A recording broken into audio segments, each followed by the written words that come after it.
আর শেষ যেবার আমেরিকায় গেলাম, যদিও আমাকে অনেকবার বলা হয়েছিল কিন্তু খুব ব্যস্ত ছিলাম, অবশেষে গেলাম 2003 সালে। আমি একটা অ্যাওয়ার্ড নিতে লস অ্যাঞ্জেলেসে গিয়েছিলাম। আমি আগে থেকেই জানতাম আমাকে জেরা করা হবে ইমিগ্রেশনে আমার পোশাকের জন্য। আমি মেন্টালি প্রিপেয়ার্ড ছিলাম। তারা বললো কেন এসেছে, বললাম অ্যাওয়ার্ড নিতে। কিসের জন্য অ্যাওয়ার্ড?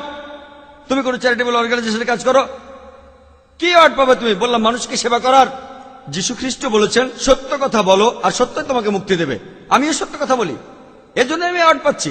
আর তারপর আমরা অনেক কথাবার্তা বললাম। এরপর আমি কাস্টমসে গেলাম আর ইচ্ছে করেই বললাম আমি একটা ইসলামিক কনফারেন্সে এসেছি। ইসলামিক কনফারেন্স চেক করো। তারা আমার ব্যাগ খুললো। প্রথমে আমার ভিডিও ক্যাসেটটা দেখলো, সন্ত্রাস এবং জিহাদ, আর ক্যাসেটের কভারে একটা পিস্তল। তখন কাস্টম অফিসার বলল তুমি কি জিহাদে বিশ্বাস করো? আমি বললাম হ্যাঁ বিশ্বাস করি। এমনকি যিশু আর জিহাদে বিশ্বাস করতেন, চেষ্টা করার সংগ্রাম করায়। না না না, তুমি কি যুদ্ধে বিশ্বাস করো? আমি বললাম তোমাদের বাইবেল পড়ো, যদি বাইবেল পড়ো দেখবে বাইবেলও যুদ্ধের কথা বলছে।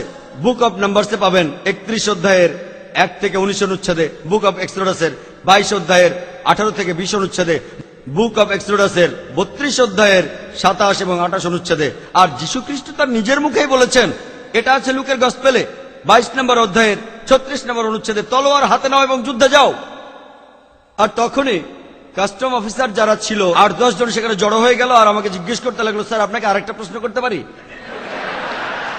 তখন আমি মোবাইলে আমার লোকদের বললাম যে কোনো চিন্তা করবেন না, আমি একটু আটকে গেছি আর দাওয়া দিচ্ছি।